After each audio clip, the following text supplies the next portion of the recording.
अस्सलाम वालेकुम नाजरीन, आप देख रहे हैं program the review Kamran Yusuf और शहबाज राना के साथ। द रिव्यू में हम पाकिस्तान की मईशत, खारजा अमूर और नेशनल सिक्योरिटी से जुड़े मामलात पे बात करते हैं। कल हुकूमत पाकिस्तान ने एक और कमेटी तश्कील दे दी है और उसका नाम दिया है नेशनल ऑस्टेरिटी कमेटी। ऑस्टेरिटी का मतलब किफ़ायत शियारी। इस कमेटी का जो मकसद है, दो बड़े मकासद है। एक कि ये कमेटी जो है अपनी तजावीज़ देगी कि कैसे हुकूमती और सरकारी जो खर्चे और अखराजात हैं उनको कम किया जाए और फिस्कल डिसिप्लिन लाया जाए। ये क्यों किया जा रहा है? क्योंकि आपको पाकिस्तान के मुआशी हालात इस वक्त पता है, पाकिस्तान दिवालिया होने के करीब है, हमारे दोस्त ममालिक भी हमारी मदद नहीं करना चाहते और IMF भी जो है वो हमें नाकों चने चबा रहा है। लेकिन अपने आज के इस प्रोग्राम में हम आपको बताएंगे कि क्यों ये जो हुकूमत ने इकदाम लिया है ये एक्सरसाइज इन फ्यूटिलिटी है, यानी कि वक्त ज़ाया करने वाली बात है। और शहबाज, इसकी सबसे बड़ी वजह यह है कि अगर आपने अखराजात डिटेल में तो हम बात करेंगे, अगर वाकई गवर्नमेंट इतनी संजीदा होती तो तकरीबन कोई 77 इस वक्त काबीना के अरकान हैं, जिसमें स्पेशल असिस्टेंट्स भी हैं, एडवाइजर्स भी हैं।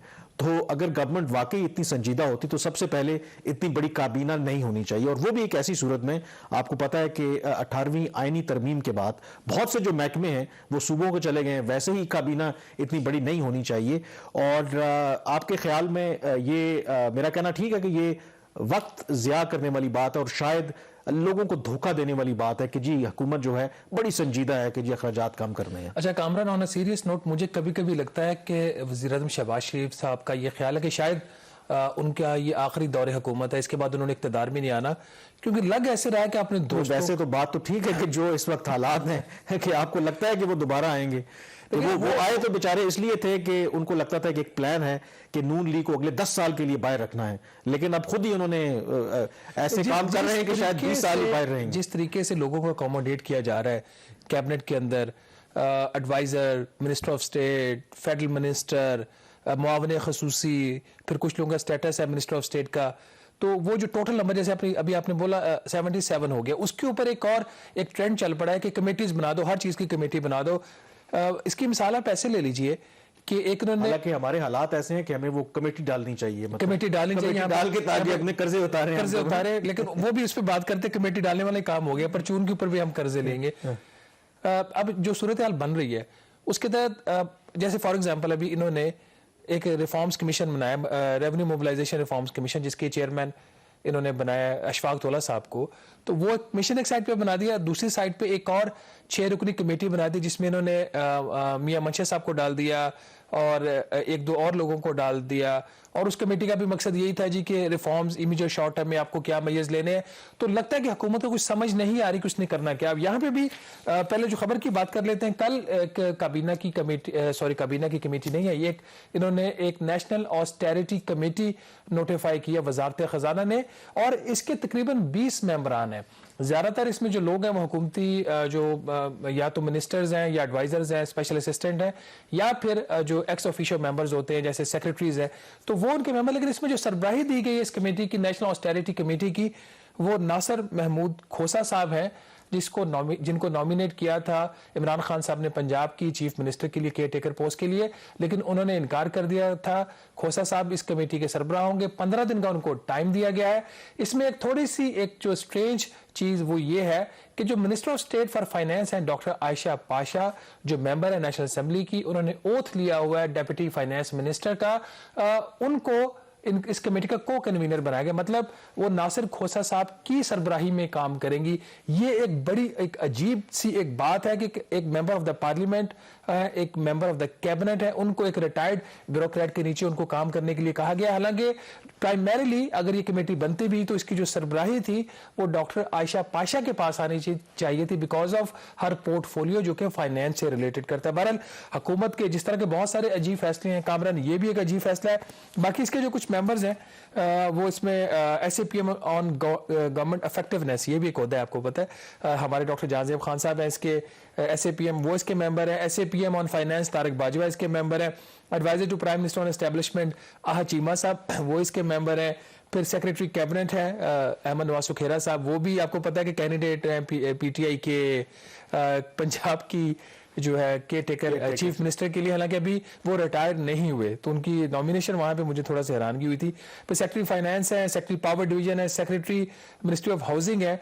ये बड़ी मजे की बात है, जब मैंने सेक्रेटरी हाउसिंग का नाम पढ़ा, इस वक्त जो पीडीएम की हुकूमत काम कर रही है कि जितनी ये जो आपकी इनके इत्तेहादी जमातें हैं, उनके कुछ प्रोजेक्ट्स हैं, पॉलिटिकल उसकी मोटिवेशन उन प्रोजेक्ट्स की, तो वो जो पैसा खर्च हो रहा है पीडब्ल्यूडी, जो पाकिस्तान वर्क्स डेवलपमेंट का एक इनका डिपार्टमेंट होता है पीडब्ल्यूडी, वो मिनिस्ट्री ऑफ हाउसिंग के अंडर आता है, तो वो वहां से ज़्यादातर खर्चा हो रहा है, यहाँ पे उनको ऑस्टेरिटी कमेटी में डाल दिया।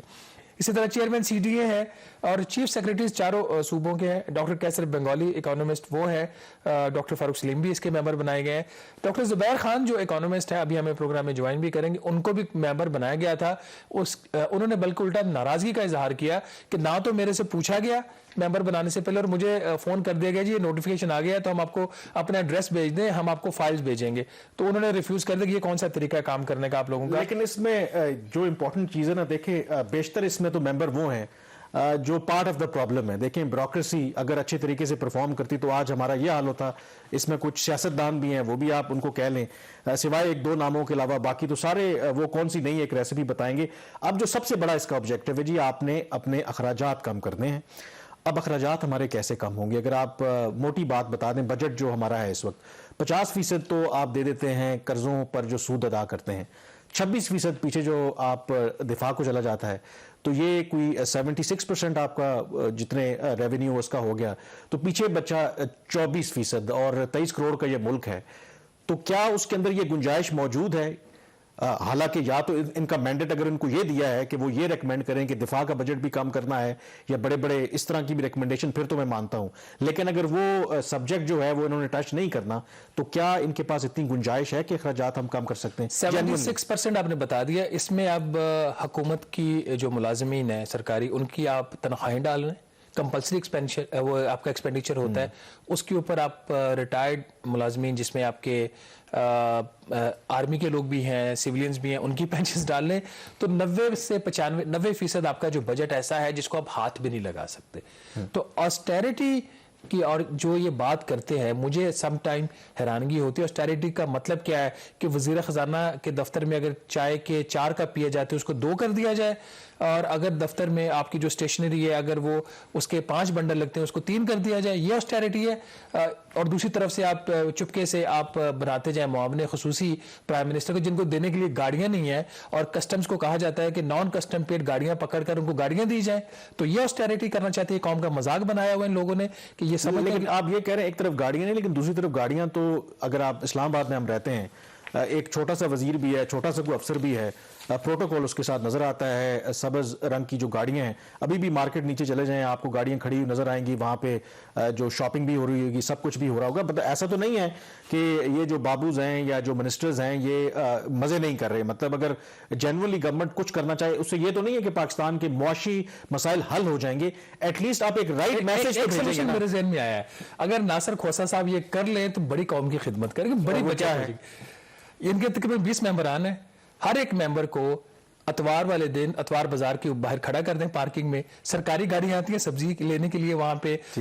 एक आध मेंबर को किसी जो आपके बड़े स्कूल्स हैं इस्लामाबाद के प्राइवेट, उनके बाहर खड़ा कर दें, बच्चों को ड्रॉप करने सरकारी गाड़ियां आती हैं। 1-2 मेंबरान को मोटरवे के टोल प्लाजा पे खड़ा कर दें, और जो शॉपिंग सेंटर्स हैं उसके बाहर खड़ा कर दें। और 1-2 मेंबर ऐसे हैं जो जरा सीनियर हो, छोटे ग्रेड के ना हो, जो तमाम सेक्रेटरीज के, मैं कह रहा हूं तमाम सेक्रेटरीज के और मिनिस्टर्स के घरों पे जाए और इंस्पेक्शन करे कि कितनी कितनी गाड़ियां खड़ी हुई हैं। एक मेंबर का ये काम करते हैं कि जो कैबिनेट के रूल्स हैं जिसके तहत, हालांकि इनसे फायदा कुछ नहीं होगा, जीरो बचत होगी, सिर्फ सिंबॉलिक बात हो रही है। नहीं, बट टैक्स पेयर्स की मनी तो है ना, आप लोग जो पैसा देते हैं मेंबर ये काम कर रहे हैं कि जो कैबिनेट के रूल्स हैं जिसके तहत जो फेडरल मिनिस्टर है वो 1800 सीसी से ज्यादा की गाड़ी नहीं रख सकते। जरा चेक कर लें कि कितनों के पास 3000 सीसी की गाड़ियां हैं। तो ये खैर बात है, लेकिन अब बात है कि हालात नाज़रीन इतने खराब हो चुके हैं, ये सारी बातें अपनी जगह पे, हम इनको थोड़ा सा सटायर करने की कोशिश कर रहे थे कि इस तरह की कमेटी बनाने से पाकिस्तान दिवालिया होने से नहीं बचेगा, उसके लिए बड़े काम करने के पड़ेंगे, और उसके बारे में हम ब्रेक के बाद बात करेंगे। लेकिन जो इंपॉर्टेंट बात है वो ये है कि पाकिस्तान अब उस स्टेज पर पहुंच चुका है जहां पे डोमेस्टिक डेट सर्विसिंग रिस्ट्रक्चरिंग करनी पड़ेगी और इंटरनेशनल डेट रिस्ट्रक्चरिंग करनी पड़ेगी। जब तक ये नहीं होगी, ये कमेटियां बना लें, इनके टीएडीज आप दे दें, इनको बाहर के जो मेंबर्स आएंगे वो मैरियट में, सेरेना होटल में ठहरेंगे, उनको आप खर्चे दे दें, ये आपकी मर्जी है, आप खर्चे बढ़ा लें इसके। हालत अब ये हो गया नाजरीन कि कल वजारत खजाना ने एक और नोटिफिकेशन जारी किया और उस नोटिफिकेशन का जारी करने का मकसद ये था, चूंकि आपको पता है कि पाकिस्तान में $22 तो आ नहीं रहे, अब एक कोशिश तो हो रही है आईएमएफ के प्रोग्राम को रिवाइव करने की, लेकिन जो नया पाकिस्तान सर्टिफिकेट एक इंतहाई महंगी स्कीम लॉन्च की थी साबिक वजीर आजम इमरान खान साहब ने, जो ओवरसीज पाकिस्तानीज हैं उनसे उस वक्त जब दुनिया में इंटरेस्ट रेट 1-2% थे, उनको 7% के ऊपर अप टू 7% उन्होंने एक रखा था, उनका 7.5% इंटरेस्ट रेट के ऊपर नया पाकिस्तान सर्टिफिकेट में इन्वेस्टमेंट मांगी गई थी। अब कल हुकूमत ने यह काम किया है कि उसकी जो इन्वेस्टमेंट की मिनिमम हद है उसको भी कम कर दिया है और उसके साथ ही उसके ऊपर जो मुनाफे की शरह है उसको भी बढ़ा दिया। ये काम इसलिए किया गया है कि लोगों का जो इंटरेस्ट है अब इन स्कीमों में, जो नया पाकिस्तान सर्टिफिकेट स्कीम है उसमें कम हो गया था और हुकूमत का ख्याल था कि कम से कम $800 मिलियन नेट इनको इस साल मिलेगा, जो $32 अरब का हमें चाहिए फाइनेंसिंग प्लान उसका हिस्सा था, लेकिन वो $800 मिलियन क्या मिलना था उससे बहुत कम मिला, तो अब रेट्स बढ़ाए गए हैं। इसमें जो इंटरेस्टिंग चीज है जिसको मैं कहता हूँ कि परचून में भी हम गैर मुल्की कर्जा लेंगे। पहले जो मिनिमम आपकी एक लिमिट थी कि यूएस डॉलर में अगर आप इन्वेस्ट करना चाह रहे थे इन नया पाकिस्तान सर्टिफिकेट में, तो मिनिमम $5,000 आपको इन्वेस्ट करना था, जिसके ऊपर जो रेट था, जो मुनाफा की शरह थी वो 5.5% से लेके कोई 7.5% के करीब थी। अब वो जो $5,000 की लिमिट है उसको कम करके $1,000 कर दिया गया है। ये सूरत हाल जो है वो ब्रिटिश स्टर्लिंग पाउंड की है और यूरोस की है, वहां पे भी ये इन्वेस्टमेंट की लिमिट्स कम कर दी गई हैं और रेट्स बढ़ा दिए गए हैं। तो अब सूरत हाल इतनी खराब है, हुकूमत के पास कोई चारा नहीं है। ठीक है, हो सकता है इसमें कामरान को $200-300 मिलियन इनको मिल जाए, जितना भी मिल जाए अच्छा है, अब क्या कहा जा सकता है इसके अलावा। लेकिन ये लम्हा फिक्रिया जरूर है कि पाकिस्तान एक न्यूक्लियर मुल्क है और हालत हमारी ये आ गई है कि हम एक डॉलर के लिए आप तरस रहे हैं। यहाँ पे ब्रेक लेंगे और ब्रेक के बाद जैसे शहबाज ने एक हिंट दिया था कि आज नहीं तो कल और या फिर कभी अगर हमने कुछ फंडामेंटल चेंजेस ना की, जिस तरह से हम गवर्नमेंट रन करते हैं और खास करके वो डेट रीस्ट्रक्चरिंग की बात की, तो एक ना एक दिन तो पाकिस्तान शायद दिवालिया हो जाएगा। वो क्यों जरूरी है जो रीस्ट्रक्चरिंग की हम बात कर रहे हैं, डेट रीस्ट्रक्चरिंग की, ब्रेक के बाद उस पर बात करेंगे।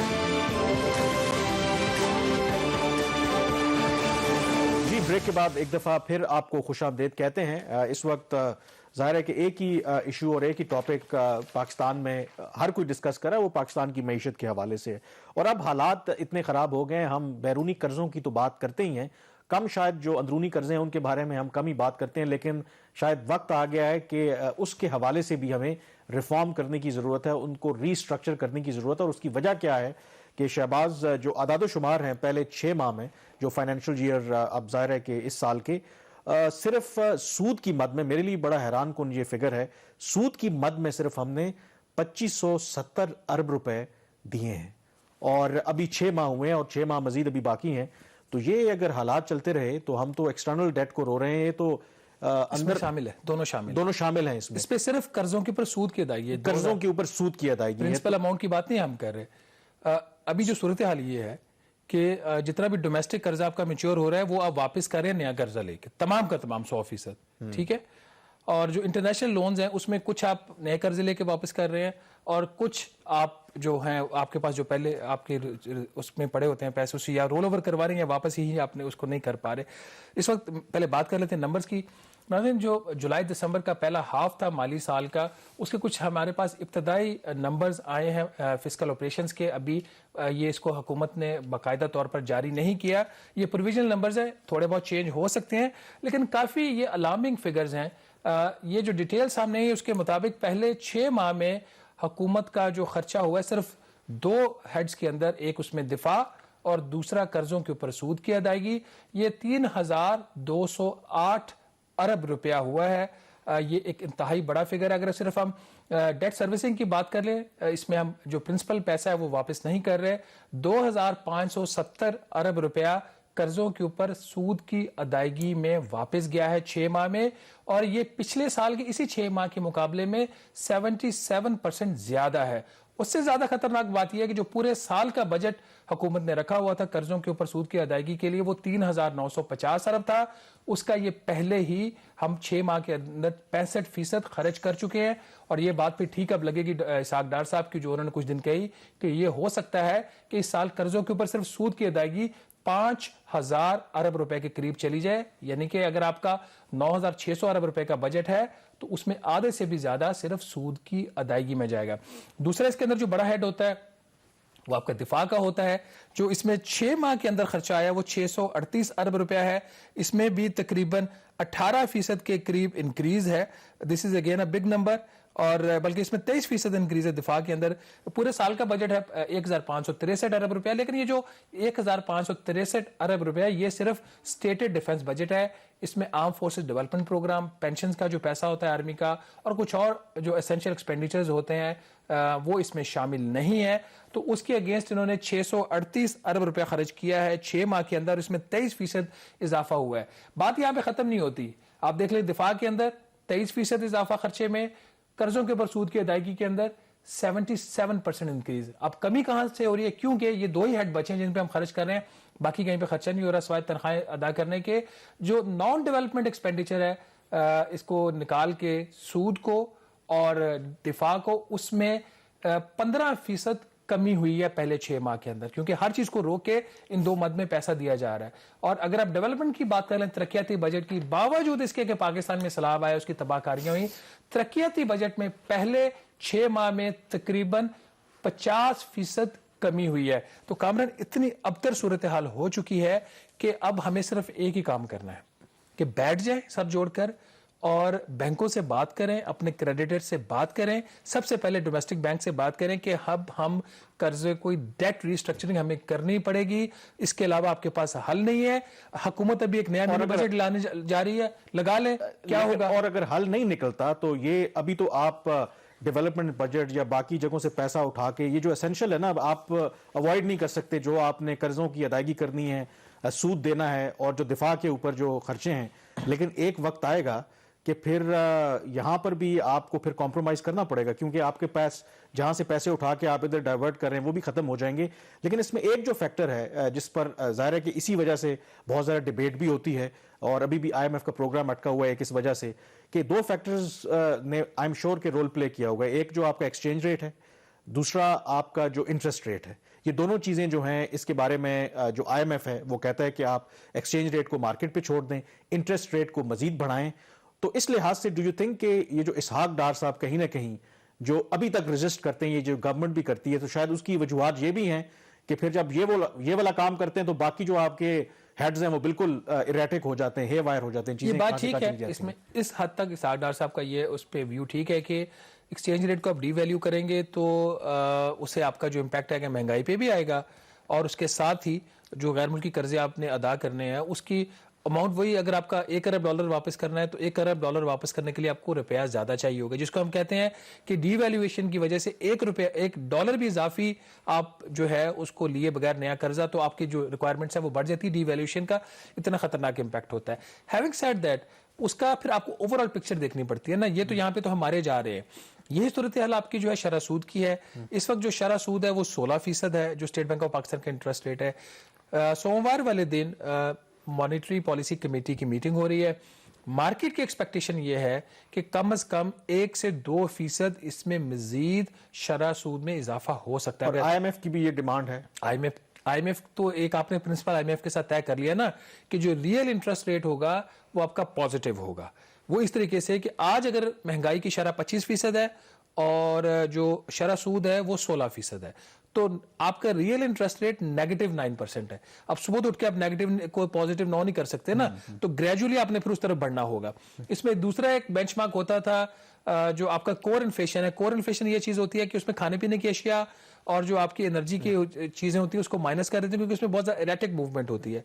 तो कोर इन्फ्लेशन भी इस वक्त पाकिस्तान की तकरीबन 18 और 19% के करीब है, उसके मुकाबले में भी शरह सूद -3% है। तो एक एक्सपेक्टेशन ये है कि 1 से 2% इजाफा हो सकता है। अगर हो गया तो ये जो भी हम बात कर रहे थे 2570 अरब रुपया ہم نے صرف سود دیا ہے 6 ماہ میں، اس میں اور زیادہ اضافہ ہوگا، تو پھر بات 4800 ارب روپے پہ نہیں رکے گی۔ میں اسی لیے کہہ رہا ہوں کہ بیٹھ جائیں بینکوں کے ساتھ اور ڈیٹ ریسٹرکچرنگ کر لیں، اس کے علاوہ حل نہیں ہے۔ تو ایک اور کمیٹی بنا دیں، جس طرح اتنی کمیٹیاں بنائی ہوئی ہیں، اس کا یہ حل ہے؟ نہیں آپ تو یہ کہہ رہے ہیں؟ تو کمیٹی سے زیادہ بات سیریس ہوگی جب پی ٹی آئی کی حکومت نے جو انڈیپینڈنٹ پاور پروڈیوسرز تھے ان کے ساتھ کو 46 ایگریمنٹس ری نیگوشیٹ کیے تھے، ان سے کچھ کنسیشنز لی گئی تھی، جس کا ایک تخمینہ تھا اس وقت کہ over a period of 20 year وہ 750 سے 800 ارب روپے کی سیونگ ہونی تھی۔ وہ جو تھا کام ہوا تھا وہ حکومت نے خود نہیں کیا تھا۔ آپ کو پتہ ہے اس کے پیچھے ملٹری اسٹیبلشمنٹ کا رول تھا، انٹیلیجنس ایجنسی کا رول تھا، انہوں نے ان سب کو ایک ٹیبل پہ بٹھا کے کیا تھا۔ میرا خیال ہے کہ اب بات اس طرف لے کے جانی پڑے گی جہاں پہ ایک یہ جو بینکس ہیں یہ کر کیا رہے ہیں۔ میں بڑا فرینکلی کہہ رہا ہوں، سروس ڈیلیوری بینکوں کی دیکھ لو، انتہائی پور ہے۔ آپ کسی بھی بڑے بینک میں چلے جاؤ، آپ کا کھانا خراب ہو جاتا ہے، آپ ان کی لائن میں لگ جائیں تو آن لائن اگر آپ بینکنگ کرتے ہیں تو ان کی ایپ ہی اکثر ان کی جو ہے وہ ڈاؤن ہوتی ہے، ایپ وہ کام ہی نہیں کر رہی ہوتی، فنکشنل ان کی ایپ نہیں ہوتی، تو ان کو اسی کام پر ملا ہوا ہے۔ وہ اسٹیٹ بینک سے پیسہ پکڑتے ہیں، اس کو 2% اوپر وہ کمرشل جو آپ کی فیڈرل گورنمنٹ اس کو وہ لینڈ کر دیتے ہیں، اور آرام سے اس میں وہ ان کے اربوں روپے کا وہ ان کا منافع بنتا ہے، بونسز بھی لیتے ہیں اور کام کرتے ہیں۔ اس ملک میں جو صارف کی حقوق ہے نا، اس کے لیے تو کوئی کام ہو ہی نہیں رہا، اور اس کی وجہ یہ ہے کہ ہمارے ہاں جو ریگولیٹرز ہیں وہ آپ نے صارف کی بات کی، ہمارے آفس کے ایک لو گریڈ امپلائی ہیں یہاں پہ، ان کے اکاؤنٹ سے 25,000 روپے نکال لیا گیا کسی وجہ سے۔ ان کے پاس پورے پروف ہیں کہ ان کے اکاؤنٹ سے 25,000 روپے نکالا گیا، اور جو فراڈ کرتے ہیں، جو فراڈ کرتے ہیں۔ میں خود 3 دفعہ میں نے اسٹیٹ بینک کے ترجمان سے بات کی کہ اس کا مسئلہ حل کریں، اس غریب کا 25,000 روپے کا مسئلہ حل نہیں ہو رہا۔ تو یہ صارف کا حقوق ہے۔ پھر ہم کیا کریں اس ملک کے اندر؟ اگر یہ نوبت یہاں تک پہنچ چکی ہے تو اس کے بعد پھر کیا بچتا ہے؟ تو میرا نہیں خیال کہ گورنمنٹ کو ہمیں کوئی سنجیدہ نظر آتی ہے، لیکن کامران اوور آل صرف 2-3 نمبرز اور اس کے اندر کہ جو صورتحال ہے نا، آپ دیکھیں کہ اخراجات کس طریقے سے بڑھ رہے ہیں، آمدن اس طریقے سے اگر بڑھ بھی رہی ہے تو وہ فائدہ نہیں ہے۔ اب جیسے فیڈرل بورڈ آف ریونیو کے ٹیکسز تھے، وہ 6 ماہ میں ان کا تھا 3,342 ارب روپے اکٹھا کیا، 14.4% زیادہ تھا۔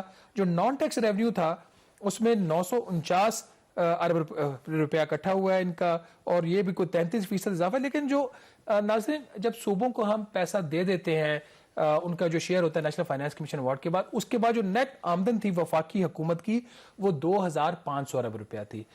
نیٹ آمدن 2,500 ارب روپے کے مقابلے میں ہم نے جو 6 ماہ کے اندر 2 ہیڈز میں خرچہ کیا وہ 3,208 ارب روپیہ، 708 ارب روپیہ اضافی خرچہ ہوا ہے حکومت کی خالصتاً آمدن سے صرف 2 ہیڈز کے اندر۔ تو یہ ایک تشویشناک صورتحال ہے۔ حکومت اس کا حل اگر وہ کھوسا کمیٹی دے سکتی ہے تو میرے خیال میں یہاں پہ بریک لیتے ہیں، اور بریک کے بعد ڈاکٹر زبیر خان ہمیں جوائن کریں گے۔ ان کو بھی اس نیشنل آسٹیرٹی کمیٹی کا ممبر بنایا تھا حکومت نے، لیکن انہوں نے انکار کر دیا۔ کیوں انکار کیا یہ بھی پوچھیں گے ان سے، اور پھر وے فارورڈ کیا ہے اس حوالے سے بھی بات کریں گے۔ Stay with us.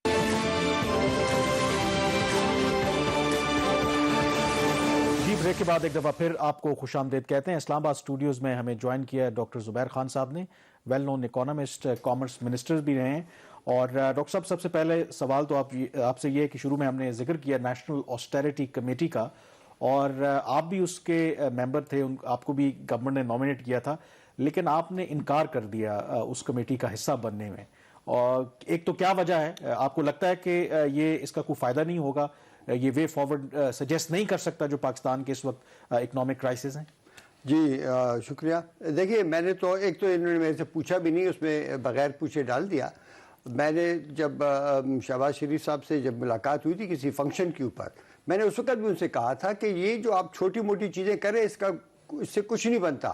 آپ کی تمام اکنامک ٹیم کیا بلکہ آپ کی گورنمنٹ کو جانا ہوگا کہ کوئی ایسی حکومت آئے جو پروفیشنل میکرو اکانومسٹ کی اس میں اکنامک ٹیم ہو، اور ان کے پاس یہ مینڈیٹ ہو کہ اکانومی کا رخ تبدیل کرنا ہے۔ یہ 2-4 چیزیں کاٹنے سے کچھ نہیں ہونے لگا، یہاں پر ہمیں سینکڑوں ارب روپے کی تبدیلی کرنی ہے گورنمنٹ کی پرائیورٹیز کے اندر۔ یہ کرنے کو ہے نہیں، اس لیے کہ یہ لوگ تو ایک الیکشن موڈ میں ہیں۔ کوئی بھی پارٹی ہوتی ہے وہ الیکشن موڈ میں ہوتی ہے۔ پنجاب گورنمنٹ دیکھیں کتنے اخراجات ہو رہے ہیں، اور پاکستان کی معیشت کو جو سب سے زیادہ نقصان دے رہی ہے آج کل وہ یہ حکومتی اخراجات ہے۔ انہوں نے حکومتی اخراجات کو برقرار رکھا ہے تاکہ ان کی الیکشن کیمپین چلتی رہے، لیکن ساری معیشت کو بند کر دیا ہے۔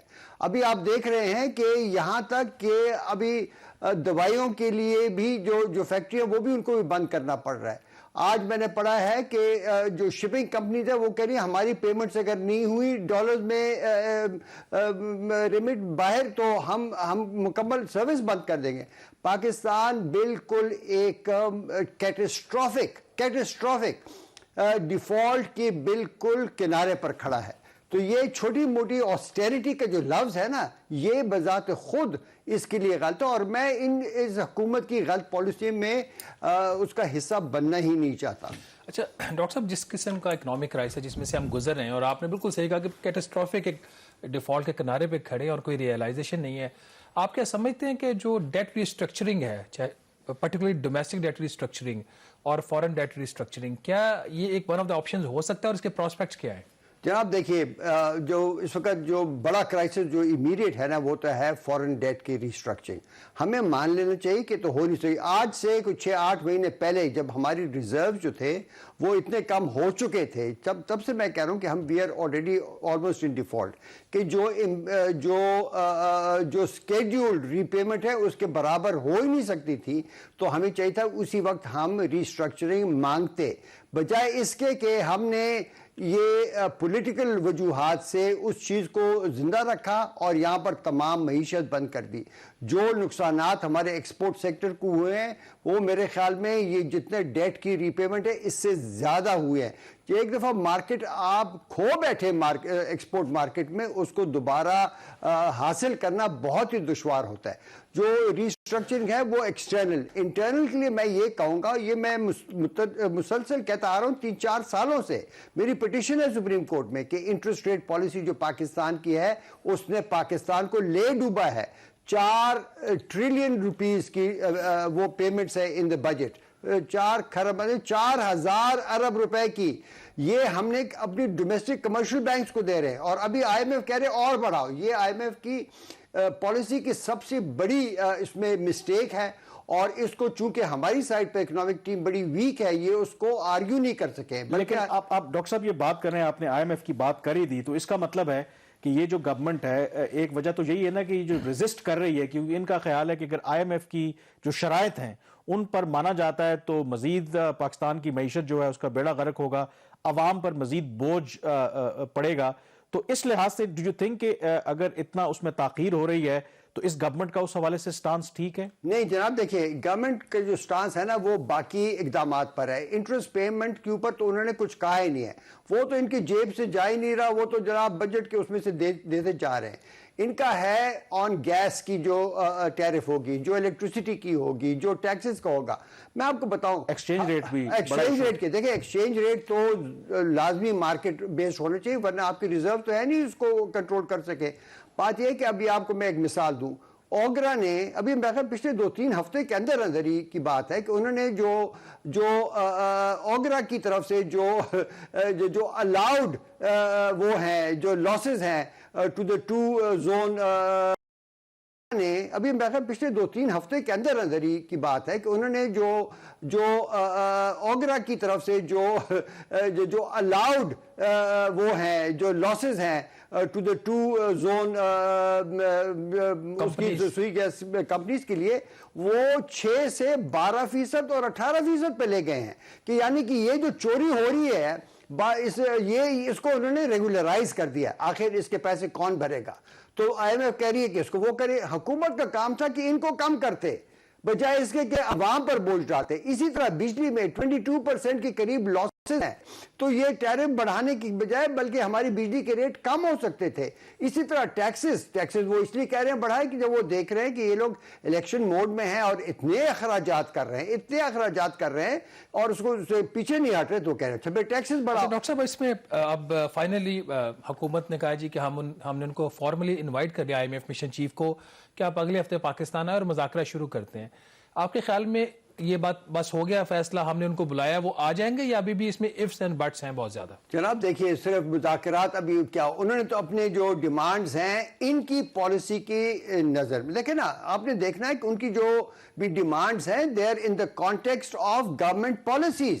وہ کہہ رہے ہیں اگر آپ کی یہ پالیسیز ہیں تو آپ کو یہ اقدامات کرنے ہوں گے.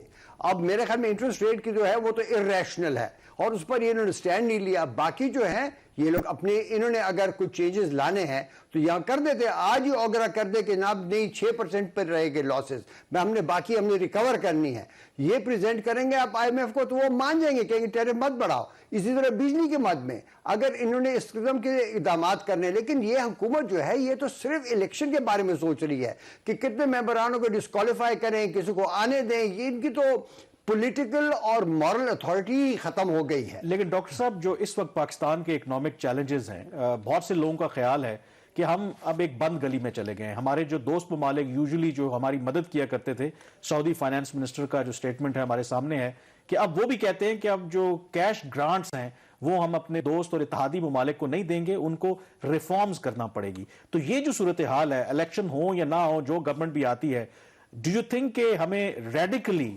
چیزوں کو چینج کرنے کی ضرورت ہے, ورنہ یہ جو ڈیفالٹ ہونے سے ہمیں کو بچا نہیں سکتا؟ بالکل جی, ٹوٹلی ایگری ود یو. دیکھیے بات سنیں, میں ایک انکشاف کر دوں آپ لوگوں کے سامنے. میں آج سے 6-8 مہینے پہلے چائنیز گورنمنٹ نے میرے سے ایڈوائس لی تھی کہ وہ رول اوور کی بات ہو رہی ہے, آپ کے کیا خیال ہے پاکستان اکانومی کے اوپر. میں نے ان کو کہا, میں کہا if you are true friends of Pakistan, آپ پیسے تب دیں جب پاکستان کی حکومت ریفارم کرے, ورنہ آپ دیتے جائیں گے, ہم مقروض ہوتے رہیں گے, پاکستان نیچے گرتا رہے گا. یہ لوگ اڑا رہے ہیں پاکستان کے ریسورسز کو, آپ یو مسٹ فورس دیم. اگر سعودی عربیہ نے بھی یہ سٹینس اڈاپٹ کیا, میں کہوں گا بہت اچھا کیا. پاکستان نے اپنے جو مسائل ہیں وہ ہم نے خود ٹھیک کرنے ہیں. آپ نے بات کی کہ اس وقت ہم بند گلی میں آگے, بند گلی میں ہم کافی دیر سے تھے. بات یہ ہے کہ اب وہ آخر وہاں پر آ پہنچے ہیں جس سے ہم ڈر رہے تھے. اب بات یہ ہے کہ اس ایسے موقع پر میرے خیال میں پولیٹیکل گورنمنٹس اس پوزیشن میں نہیں ہیں. ان کو اگر کوئی کام کرنا ہے, سب نے مل کر یہ فیصلہ کریں کہ ہم ایک جو وہ ہے انٹرم گورنمنٹ کو امپاور کرتے ہیں, اس لیے کہ انہوں نے تو انٹرم گورنمنٹ سے پاورز بھی ہٹا دیے ہیں. ان کو امپاور کرتے ہیں کہ ان کی ایک ایسی پروفیشنل اکنامک ٹیم آئے کہ جو معیشت کو صحیح راستے پر لگا دے. ایک جب وہ چل پڑے اس راستے پر, پھر اس کے بعد الیکشن ہو اور یہ لوگ پھر چلاتے رہیں, پھر یہ they can spend with in جو کنسٹرینٹس ان کے لیے رکھی جائیں گے. دیکھیں پاکستان کا ایک قانون تھا 2005 کا, fiscal responsibility and debt limitation act, اس پر میرا پٹیشن بھی پڑی ہے سپریم کورٹ میں. بہت افسوس سے کہنا پڑتا ہے کہ سپریم کورٹ نے سمجھنے کے بعد بھی اس کو نہیں اٹھایا. اگر آج سے 2 سال پہلے اٹھا لیتے شاید آج یہ نوبت نہ آتی. ڈاکٹر صاحب بہت شکریہ آپ کا. اس کے بارے میں جو آپ نے قانون کی بات کی, اس کے بارے میں ہمارے وزیر خزانہ فرماتے ہیں یہ کوئی صحیفہ تو نہیں ہے نا, یہ تو تبدیل ہو سکتا ہے. یہاں پہ ناظرین چھوٹی سی بریک لیں گے, بریک کے بعد واپس آئیں گے تو بات کریں گے پاک روس تعلقات کی. اسٹے ود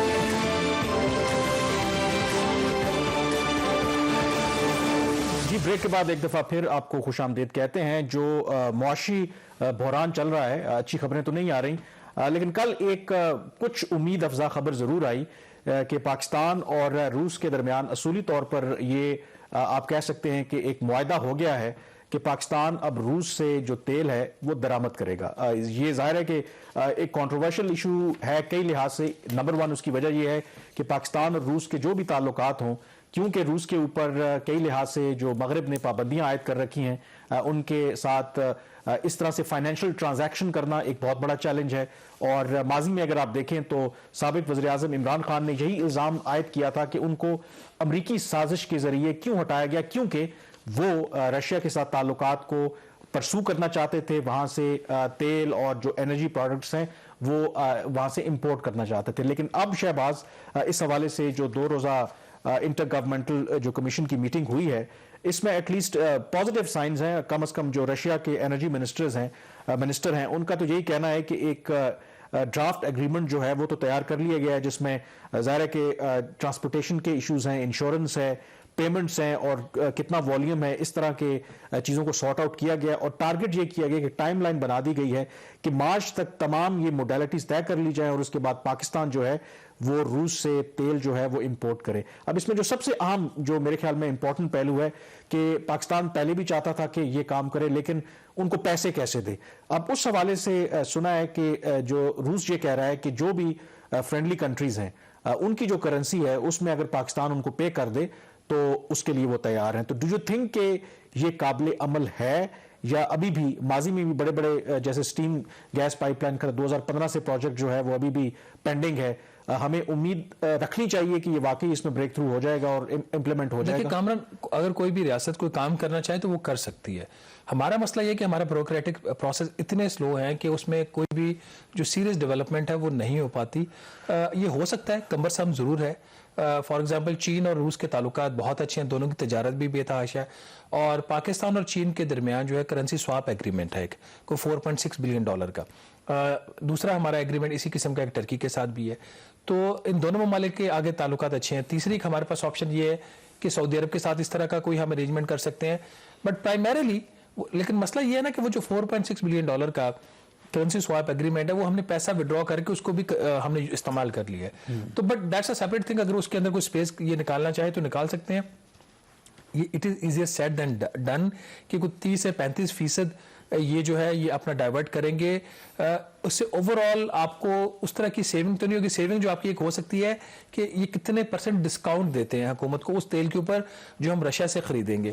لیکن اگر اس میں جو آپ کہہ رہے ہیں نا کہ اس میں ایک ہنٹ تو انہوں نے دیا ہوا ہے کہ both sides agreed that after consensus on the technical specification achieved, the oil and gas trade transactions will be structured in a way that it has mutual benefit for both the countries. اس کا مطلب ہے کہ پاکستان کو بھی وہ benefit کرے. تو اس کے اندر ایک انڈیکیشن ہے کہ ظاہر ہے کہ پاکستان ادروائز تو سعودی عرب اور UAE سے تیل تو درآمد کر ہی رہا ہے، ادھار تیل بھی لیتے ہیں. تو اگر پاکستان کو کوئی فائدہ اس کا معاشی طور پر ہوگا، اگر سستا تیل ملے گا تو تب ہی ہم کریں گے نا، ادروائز ہمیں کرنے کی کیا ضرورت ہے؟ آپ کا پاکستان اور رشیا کے کوئی جو تجارتی تعلقات ہیں وہ اتنے زیادہ ایکسپینڈڈ نہیں، بہت لمیٹڈ تعلقات ہیں. اگر آپ 2018 سے میں آپ کو ہسٹری بتا دوں نا، بائی لیٹرل ٹریڈ کا حجم کتنا ہے ان کا، $478 ملین کی بائی لیٹرل دونوں، جس میں ایکسپورٹ اور امپورٹ دونوں شامل ہیں. $478 ملین کی تھی 2018 میں، پھر یہ 448 پہ گر جاتی ہے 2019 میں، $432 ملین 2020 میں، 2020-21 میں یہ کوئی $945 ملین پہ گئی تھی. اس میں ہماری جو امپورٹ تھی رشیا سے وہ بڑی، میرا خیال یہ اس کے اندر گندم آ گئی تھی، ہم نے وہاں سے ڈائریکٹ گندم منگوانا شروع کر دی تھی. اور 2021-22 میں یہ پھر نمبر جو ہے $582 ملین پہ آ گیا. اگین اس میں گندم شامل ہے. لیکن اگر یہ تیل بہت کم ہے، تیل والی ڈیل اگر میٹیریلائز ہو جاتی ہے، جس طرح مصدق ملک کہہ رہے تھے کہ ہماری خواہش ہے کہ 35% جو ہماری ضروریات ہیں وہ پھر ہم روس سے پورا کریں، تو بلینز آف ڈالرز میں ہم سالانہ تیل جو ہے امپورٹ کرتے ہیں. اگر یہ واقعی، لیکن وہ صرف آپ کی ڈائیورژن ہوگی نا، اس کا آپ کی امپورٹ بل کو تو کوئی فائدہ نہیں ہوگا. فائدہ وہی ہوگا جو آپ کو وہاں سے کوئی ڈسکاؤنٹ مل جاتا ہے، باقی کوئی بینیفٹ. بٹ لیٹس سی، یہ کیونکہ ایک ایسا ایشو تھا کہ جس پہ امریکہ کو بھی اعتراض رہتا ہے. کم از کم میں دفتر خارجہ کے جو لوگ ہیں، جب ماضی میں بھی اس طرح کے معاملات چلے، وہ کہتے ہیں کہ ویسے تو امریکہ ہم پر اس طرح سے دباؤ نہیں ڈالتا کہ آپ یہ نہ کریں، بٹ وہ یہ کہتے ہیں کہ جو رشیا کا مختلف معاملات پر اس وقت سٹانس ہے، یوکرین کو لے کے باقی معاملات پر، بہتر یہی ہے پاکستان کے لیے کہ وہ اس طرح کے وینچرز جو ہیں وہ روس کے ساتھ نہ کرے. تو دیکھتے ہیں کہ اگر واقعی یہ ڈیل میٹیریلائز ہوتی ہے تو پھر امریکہ کا اور مغرب کا کیا رد عمل ہوگا. آج کے پروگرام سے اتنا ہی. مجھے کامران یوسف اور شہباز رانا کو اجازت دیجیے. اللہ حافظ.